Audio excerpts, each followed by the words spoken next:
성령 안에 이루시는 믿음의 힘이라는 제목으로 말씀을 전하고자 합니다. 믿음이란 논리나 확률이 작동하지 않는 상황입니다. 하나님을 통해 오히려 새로운 세계를 여는 실존적 결단입니다. 인간의 언어와 이성, 시간의 논리로는 설명할 수 없는 상황이지만 하나님 안에서는 그것이 가능해집니다. 단순한 기적 신앙이 아니라 존재 자체로부터 솟아나는 생명력이며 이는 성령 안에 주어지는 능력입니다. 우리는 지금 불확실성과 두려움의 시대에 살고 있습니다. 그러나 히브리서 11장은 이러한 인간의 한계를 돌파하는 믿음의 본질을 우리에게 보여줍니다. 철학자이면서 신학자인 폴 틸리는 하나님을 불가능의 가능성이라 부르며 믿음을 존재의 ultimate concern, 궁극적인 관심으로 설명하고 있습니다. 믿음이란 단지 바람이나 감정이 아니라 보이지 않는 실제를 신뢰하는 삶의 태도이며 하나님의 계시 안에서 성령이 이루시는 실존적 결단입니다. 그래서 히브리서 11장 6절 말씀 읽겠습니다. 믿음이 없이는 하나님을 기쁘시게 하지 못하나니 하나님께 나아가는 자는 반드시 그가 계신 것과 또한 그가 자기를 찾는 자들에게 상 주심을 이심을 믿어야 할지니라. 이 말씀은 단순히 구원의 조건을 말하는 것이 아닙니다. 하나님과의 관계를 시작하는 첫 걸음이며 그 여정 전체를 설명하는 말입니다. 믿음은 지식의 동의가 아니라 인격적 신뢰의 표현이며 하나님이 살아 계시다는 고백에서 출발합니다. 그래서 창세기 6장에서 하나님은 온 땅이 재앙으로 가득하고 사람의 모든 마음의 계획이 항상 악함을 보셨다는 것입니다. 사람들은 먹고 마시고 시집가고 장가가며 오직 쾌락과 욕망만을 쫓았고 하나님의 경고를 조롱하였습니다. 창세기 6장 4절 말씀 읽겠습니다. 당시에 당에는 네필림이 있었고 그 외에도 하나님의 아들들이 사람의 딸들에게 들어와 자식을 낳았으니 그들은 용사라 고대의 명성이 있는 사람들이었다. 네필림은 히브리어 나팔, 떨어지다에서 유래한 말로 타락한 존재 또는 근위로 번역됩니다. 민수기서 13장 33절에 두려움과 타락의 상징이기도 합니다. 하나님의 아들들은 셋의 경건한 후손들로 이해되며 가인의 세속적인 후손들과의 혼합을 통해 신앙이 타락하게 됩니다. 일부 해석은 베드로후서 2장 4절 5절 말씀에 이들을 타락한 천사들로 보기도 하며 창조 짓을 훼손한 부정한 연합으로 설명하고 있습니다. 그래서 5절에서 7절 말씀 읽겠습니다. 여호와께서 사람의 자기 세상의 가득함과 그의 마음으로 생각하는 모든 계획이 항상 악할 뿐임을 것이고 땅에 사람 지으심을 판단하사 마음에 근심하시고 이르시되 내가 창조한 사람을 내가 지면에서 쓸어버리되 사람으로부터 가축과 기름과 공중의 새까지 그러하느니 이는 내가 그것들을 지었음을 함탐이라 하시니라. 이 말씀은 하나님의 창조 목적이 인간의 죄악으로 인해 심각하게 훼손되었음을 보여줍니다. 항상 악할 뿐이면 인간의 본성 전체가 부패했음을 상징합니다. 한탄하시고 근심하셨다. 단순한 분노가 아닌 창조로서의 고통이 담긴 표현입니다. 지면에서 서로 버리되 홍수 심판은 단순히 처벌이 아니라 제2창조를 위한 정화 작업입니다. 이는 오늘날 도덕적 상대주의와 진리의 붕괴, 하나님 없는 운명 속에서 하나님의 심정이 반복되고 있는 상황을 떠올리게 됩니다. 그런데 이 장면은 오늘의 우리 시대와 다를 바가 없습니다.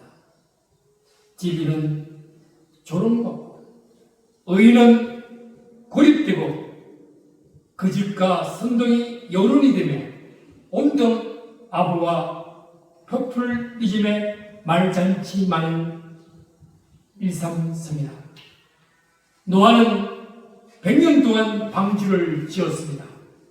비가 오지 않는 하늘 아래 하루도 빠짐없이 나무를 갖고 짐승의 울음소리를 듣고 사람들이 비없는 가운데 묵묵히 일했습니다. 그 시간은 하나님의 심판의 시간이 아니라 인내의 시간이었습니다. 8절 읽읍시다. 그러나 노아는 여호와께 은혜를 입었다.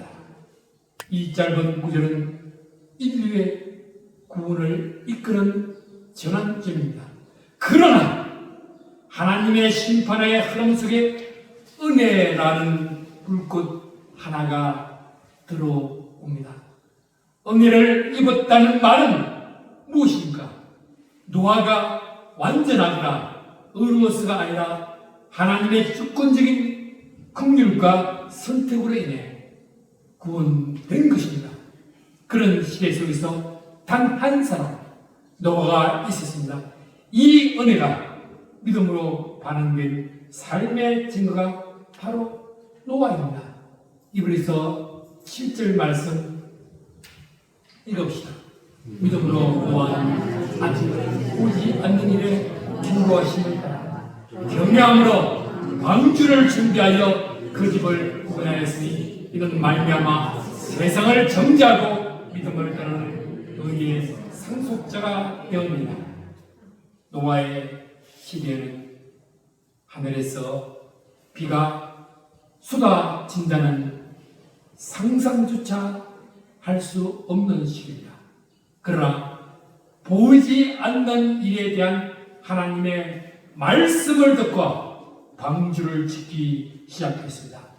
베드로후서 3장 9절에는 주께서 어떤 이들은 더디다고 생각하는 것 같이 더디지 아니하시고 오직 너희를 대하여 오래 참으사 아무도 멸망하지 아니하고 다 회개에 이르기를 원하노라. 노아는 예언자였습니다. 방주를 지음으로 말하고 있습니다. 근간 100년간 지었습니다. 외인 다이어 의도의 힘은 이렇게 말합니다. 우리의 세상의 조건에 따라 반응하지 않는다. 의도에 따라 존재할 뿐이다. 노아는 조건을 따르지 않았습니다. 그는 하나님의 뜻이라는 의도에 반응한 사람입니다. 그의 방주는 단순한 배가 아닙니다. 그것은 새로운 세상을 향한 믿음의 거듭남을 엮고 그를 통해 인류는 제2창조를 맞이하게 되는 것입니다. 그래서 8절 말씀 읽겠습니다. 믿음으로 아브라함은 부르심을 받을 때에 순종하여 자녀의 이름으로 받을 땅에 나아갈세 갈 바를 알지 못하고 나아갔습니다.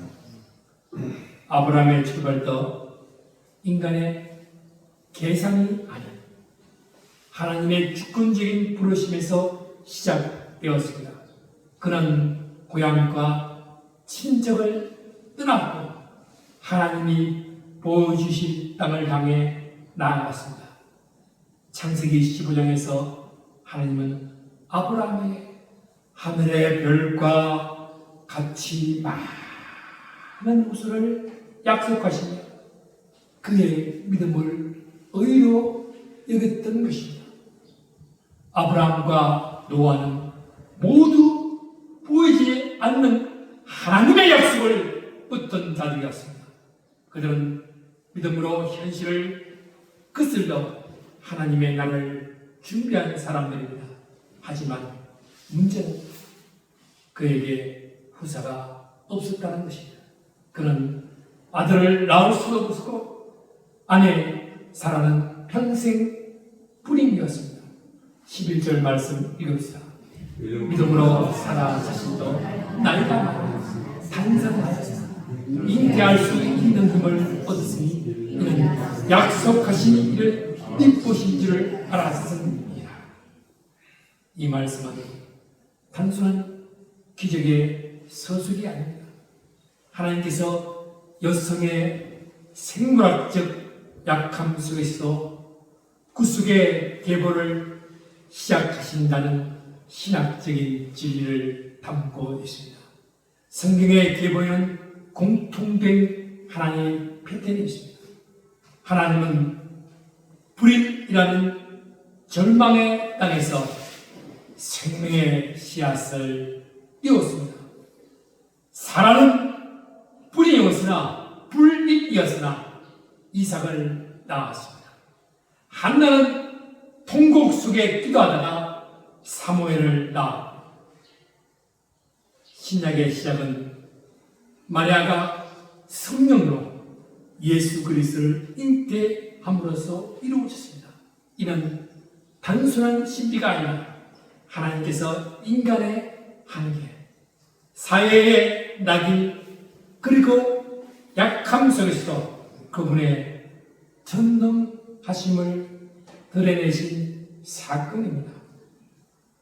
웨인 다이어는 우주의 목적은 당신이 불가능이라 여기는 곳에서 가능성을 태동시키는 데 있다.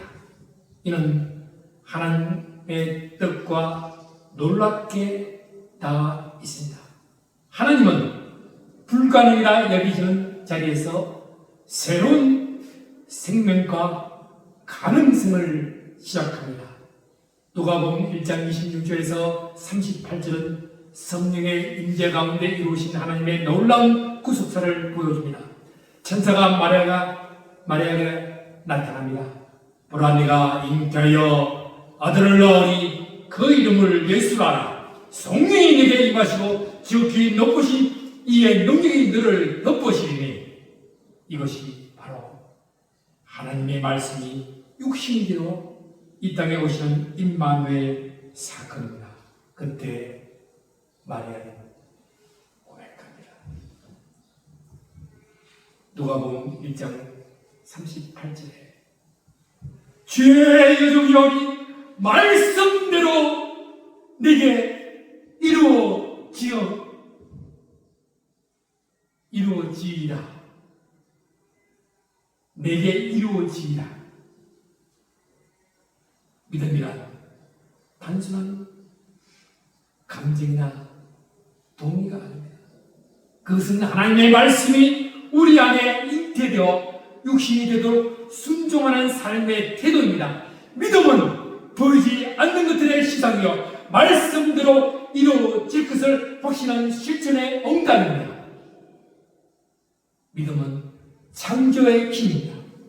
그래서 이사야서 55장 11절에 이렇게 말합니다. 내 입에 나가는 말도 헛되이 내게로 돌아오지 아니하고 나의 뜻을 이루며 내가 보낸 일을 협동하리라. 이 말씀이 구체적으로 실현된 사건이 바로 마리아의 말씀대로 이루어지리라는 고백입니다. 우리 성도들도 이렇게 고백하십시오. 말씀대로 이루어지리라. 아멘. 그녀의 믿음은 성령과 함께 일하는 창조의 믿음입니다. 성령은 무에서 유를 만들지 않았습니다. 그러나 순종하는 믿음 안에 하나님의 생명을 심었습니다. 믿음은 하나님이 살아계심을 믿는 것이며 그분이 선하시고 응답하시는 분이라는 것을 신뢰하는 것이며 그분의 뜻에 따라 사는 자에게 보이지 않는 상을 주신다는 것을 확신하는 것입니다. 믿음은 방향 없는 열정이 아닙니다. 그것은 하나님의 목적을 향해 살아가는 창조의 태도입니다. 노아는 보이지 않는 심판을 대비하여 방주를 지었습니다. 아브라함은 불가능한 약속을 붙들고 떠났습니다. 사라는 생명의 능력이 끊어진 땅에서 믿음으로 기도했습니다. 그리고 마리아는 주의 요정이 말씀대로 이루어지리라고 고백하고 하나님의 말씀이 육신이 되는 시작점이 되었습니다. 믿음은 단순한 결단이 아니라 하나님의 은혜에 대한 응답입니다. 성령은 우리 안에 하나님의 뜻을 이루시는 창조의 동력적입니다. 믿음은 세상을 견디는 기술이 아닙니다. 믿음은 새로운 미래를 여는 능력입니다. 믿음은 하나님의 말씀에 반하는 가장 고귀한 인간의 선택입니다. 성령께서 함께 하실 때 우리는 그 말씀의 열매를 이 땅 가운데 맺게 됩니다. 12절 말씀 읽겠습니다. 이름으로 죽은 자와 같은 한 사람으로 말하는 하늘의 흔한 별과 또 해변의 우수한 모래같이 마음을 우순히 있으리라 하였느니라. 사라의 양들을 역사하시는 하나님, 마리아의 순종을 통해 임하시는 하나님은 오늘도 우리 안에 임하셔서 말씀대로 이루시는 분입니다. 하나님은 불가능한 자리에서 가능성을 시작합니다. 믿음은 그 가능성을 받아들이는 태도이며 말씀대로 이루어지는 것입니다. 나는 불가능합니다. 하나님만 가능합니다. 그 고백에 성령은 생명을 심으시고 하나님의 뜻은 이 땅 가운데 육신으로 나타나게 됩니다. 그러므로 오늘 우리가 해야 할 일은 단 하나입니다. 오늘 우리가 세상에 무너지는 가치를 지키며 날씬할 것이 아니라 성령 안에서 믿음을 붙들고 보이지 않는 것을 향해 방주를 짓는 사람이 되어야 할 일입니다. 믿음은 하나님의 은혜에 반응하는 인간의 가장 고귀한 선택이며 세상을 다시 창조하시는 하나님의 뜻에 동참하는 길을 믿고 성령 안에 이루어지는 믿음의 힘이 되시기를 축원합니다. 주님, 우리를 믿음의 눈을 들어 은혜를 체험하게 하여 주시옵소서. 주님, 믿음의 고백으로 성령 안에 이루시는 믿음의 힘을 세상 사람들로 하여금 노아와 아브라함처럼 선한 영향력을 가지고 나아가는 우리가 되게 하여 주시옵소서. 성령 안에 이루시는 믿음의 힘을 마리아처럼 넘지 못함이 없는 성도가 되게 하여 주시옵소서. 예수 그리스도 이름으로 기도합니다. 아멘.